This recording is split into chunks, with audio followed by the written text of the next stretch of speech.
Здравейте от нашия YouTube канал Car House Life and Technology.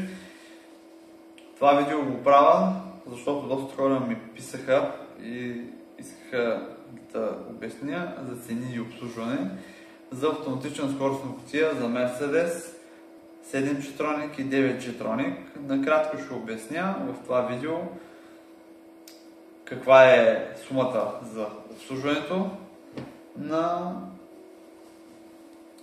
една скоростна кутия 7G-Tronic и 9G-Tronic и съответно ще кажа какво да внимавате евентуално при покупка или ако ви тръгне да ви за някакъв проблем горе-долу да си направите сами диагностиката, да знаете какъв е проблема. Като за начало започвам да говоря за 7G-Tronic. 7G-Tronic автоматична скоростна кутия на Mercedes. Тя започва да се прави някъде от 2006-2007 година, като първото поколение е съответно с маслото, което е по спецификация на Mercedes, тип цвят червен.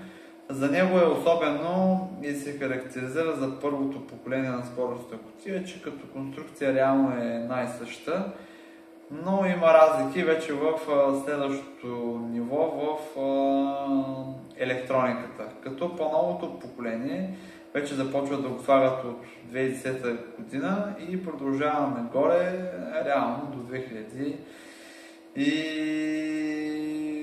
2018-19 година, докато се произвежда 7G-Tronic и след това се замества от 9G-Tronic. Като за начало бих искал да кажа, че обслужването на такава скоростна кутия е много евтино, защото се сменя само една гарнитура.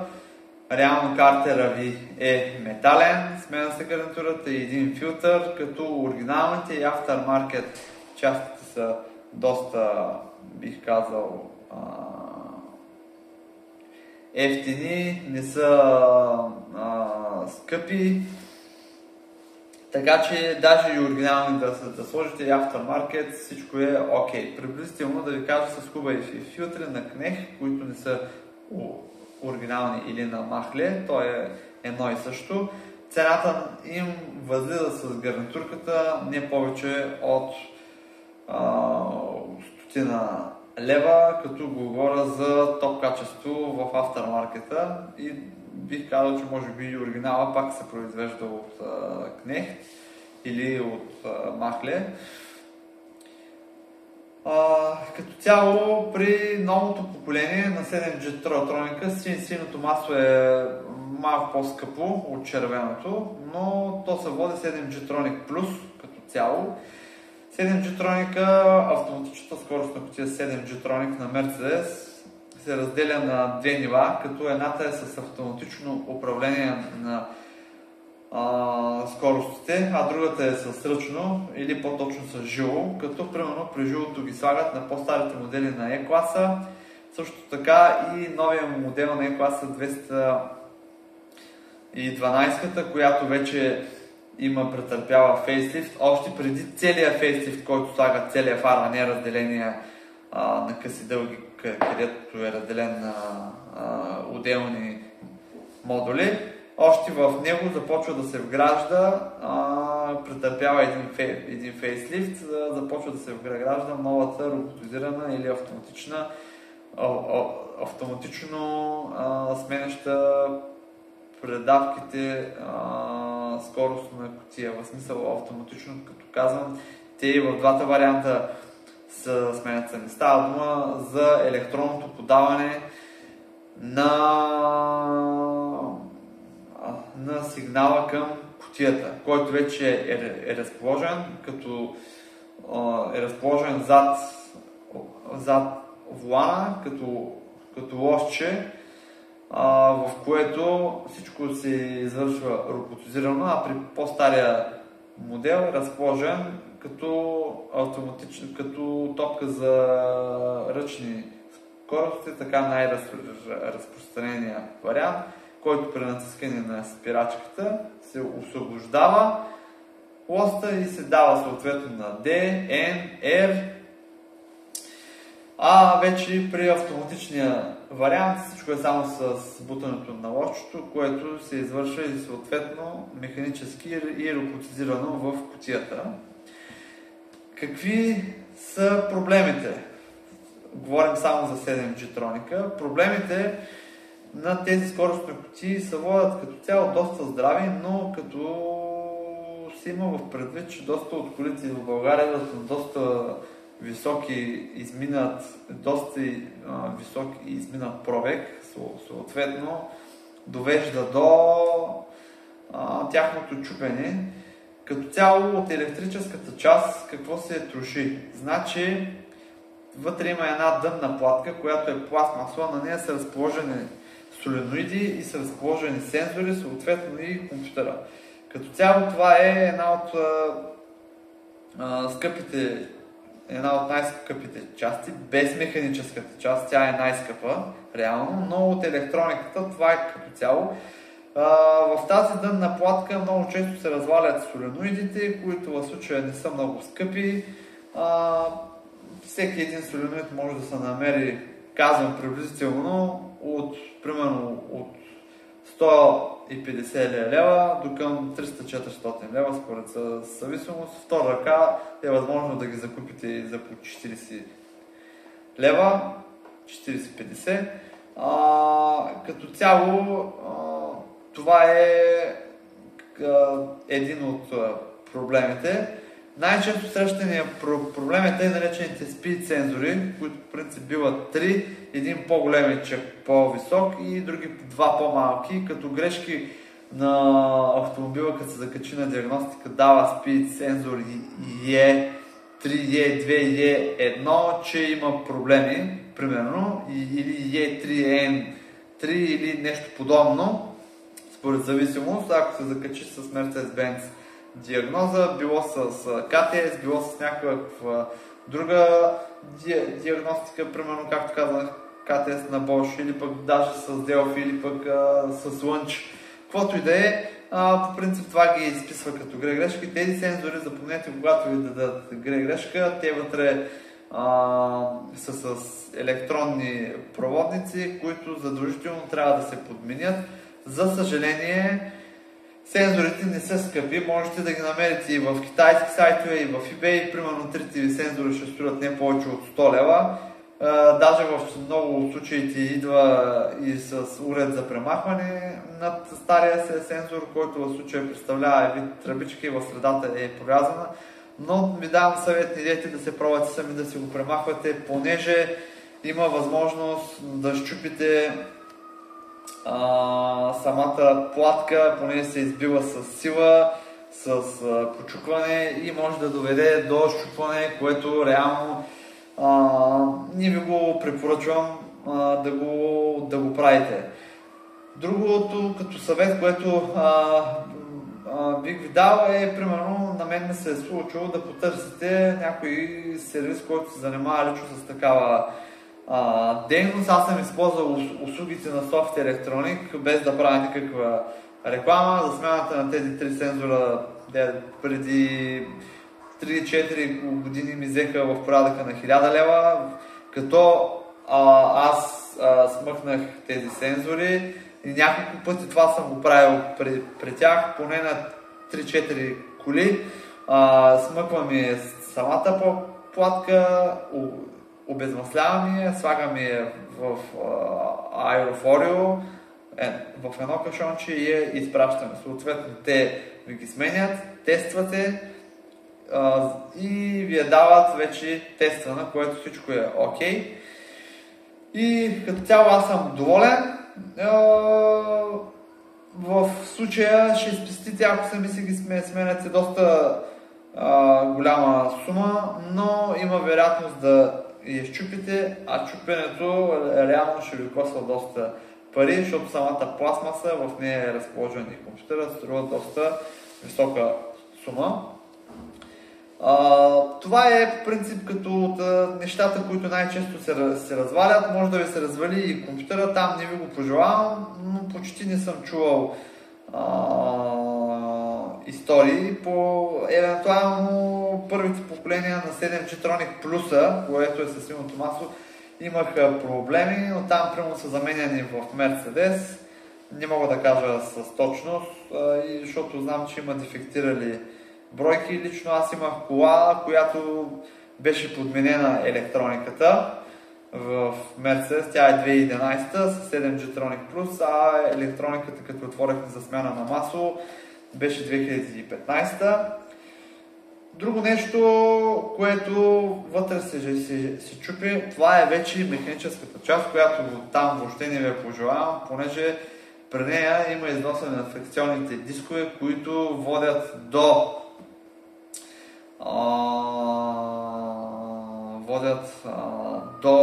износване и евентуално рециклиране на механическата част ще ви струва от 4000 лева и нагоре. Защото реално те само за труд вземат 1000-1500 лева, защото труда е много сериозен и частите вътре като тръгне да се подменя изобщо не са ефтини. И заради това ремонта ви струва доста пари. Някой път е вариант да си закупите, ако имате такъв проблем, даже втора ръка скоростна кутия. Но, примерно, когато ви я рециклират, кутията ще ви я боядисат, ще ви я направят, ще ви струва 5-6 хиляди лева. Аз лично съм носил скоростни кутии за рециклиране, много е скъпо, но е по-добрия вариант, защото ако тази кола ще я карате в дългосрочен план, това е варианта да си я направите вие. По-хубаво да ви я рециклират, колкото да закупувате втора ръка, която не се знае на какви кубометри ще бъде. Но ако реално сте сега сигурни в автомобила, можете да си закупите и втора ръка, която примерно цените варират от 1300-400 лева до към 2000-2500 лева. Просто ви го казвам информативно, за да знаете какво да гледате.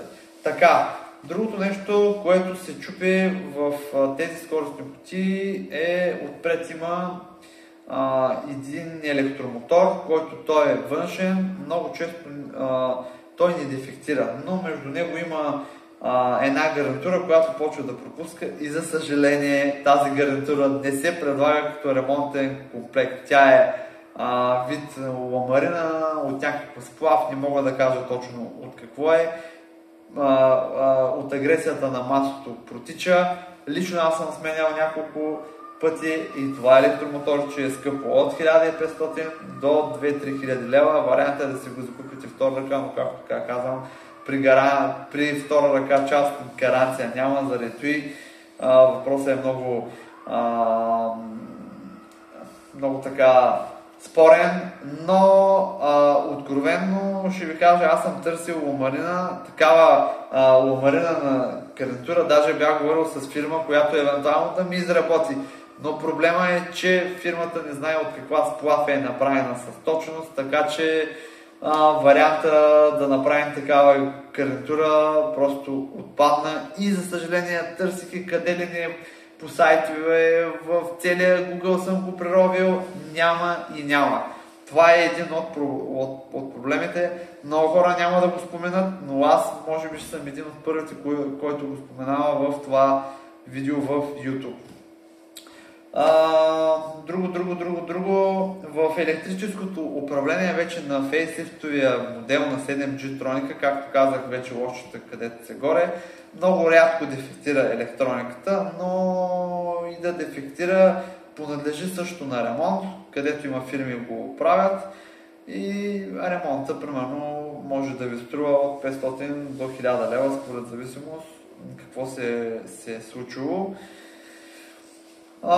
Мисля, че като цяло успях да споделя абсолютно всичко, което можете да гледате и да знаете какво се случва с скоростната кутия. Но няма да правя в момента финал, защото продължавам, още няколко неща имам, които искам да ги споделя с вас.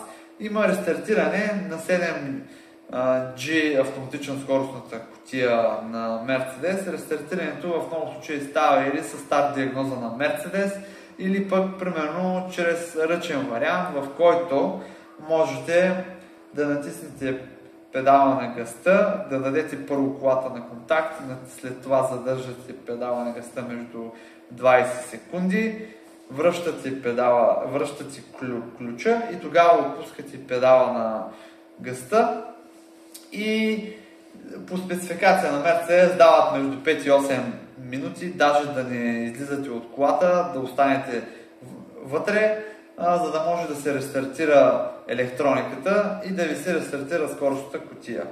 Но много често това го слагат като информация, примерно ако кутията ви направи някакъв проблем, за да я ресетнете.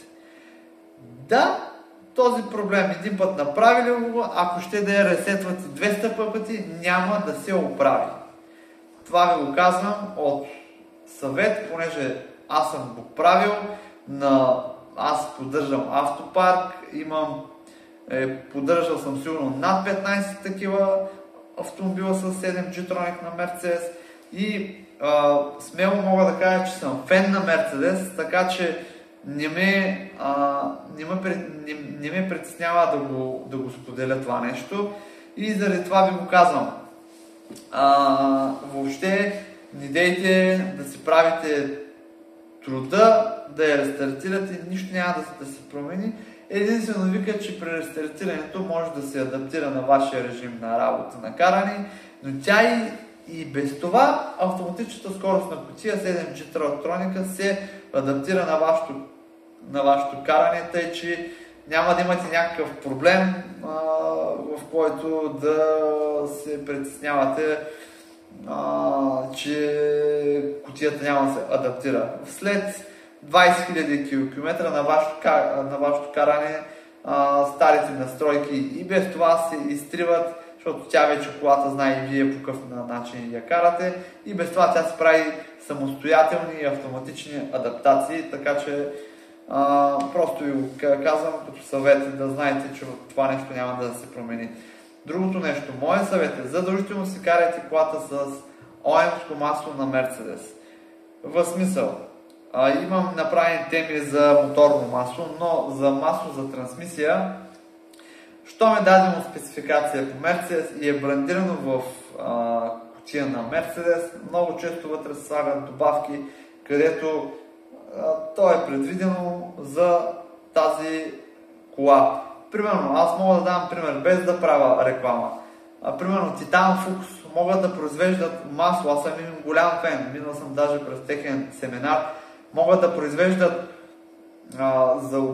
това е друга тема, между другото, някой ден ще ви я споделя, но примерно те го брандират, но много често, както съм споменал в другите си видеа, може в самия бранд всичко се прави по спецификация, има си номерца, примерно еди кой си номер отговаря за вашата кола, който се вади по рама и задължително се използвайте оригинално масло. Не дейте да използвате заместители. Аз съм използвал заместител на масло и съм имал проблеми с по-стара кутия, 5-степената на Мерцедес. Реално закупихме по-ефтино масло, понеже колата беше стара, а това масло, което го закупихме, не беше ОМ и много проблеми започва да прави на колата, като има масло много бързо се изгуби вискозитета, започва много бързо да загрява скоростната кутия, започва да вкарва скоростната кутия в грешка и след смяната на оригинално масло, тая кола в момента вече е минала 50 000 км и един път не е дала грешка, реално даже тези дни отново ще правим обслужване на тази скоростна кутия. Така, като цяло почти се изчерпах с информацията за 7 G-Tronic. 9 G-Tronic, за нея много малко ще поговоря, понеже имам наблюдения с 4 автомобила, които реално от тях 3 ги поддържам и даже и четвъртия и него го поддържам, но искам да споделя. Той е новата разработена система на Mercedes. Отначало имаше доста теории, че са много чупливи тези автоматични скоростни кутии, но уви не са.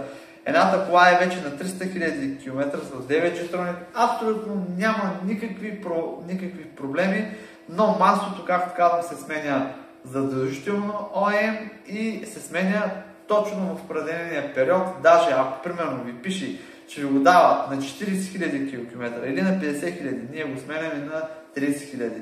Това ви го давам като пример. Никога не чакаме последните 10 000 км.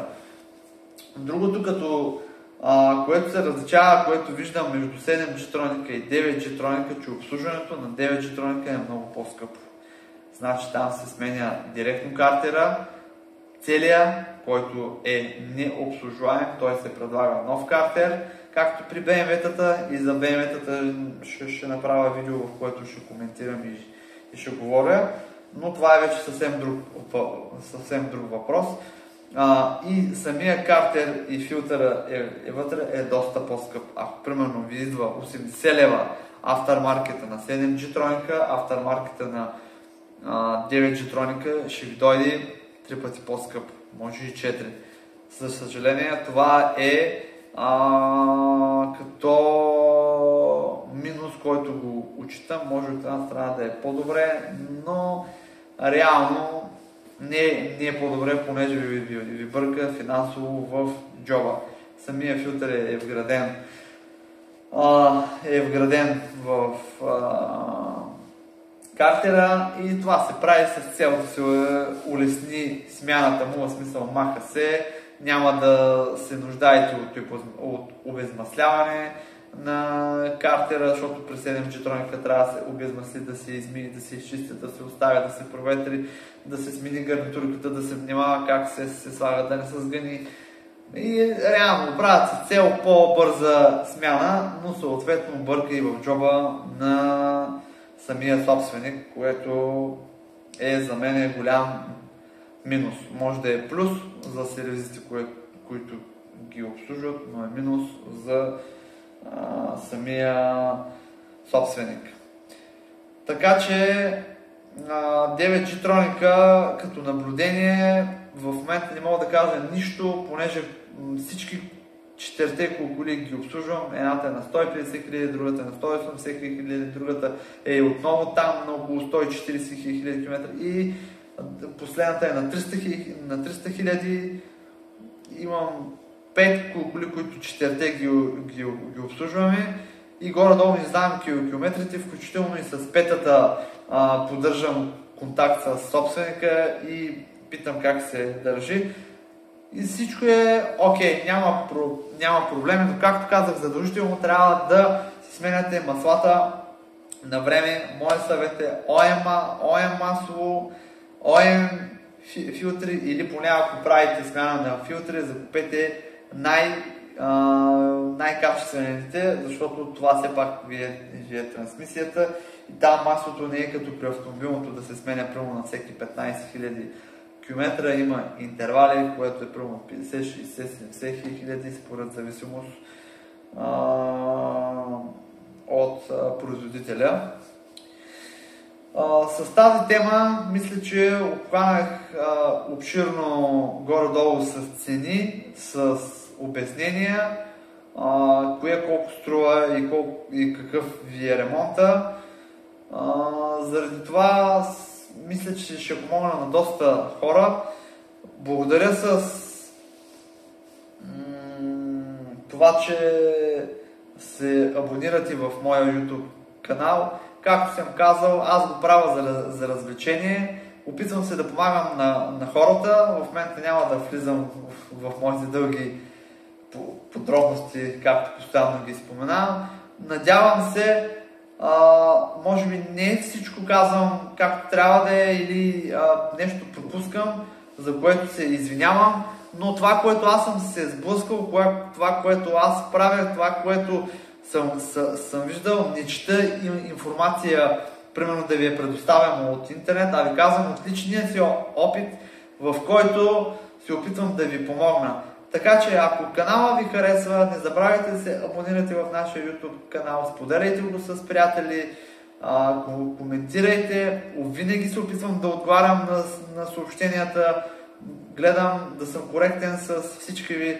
Благодаря ви за вниманието и като за финал бих искал да кажа, че се продължавам да правя такива видеа, в които да ви помагам. Благодаря и до нови срещи!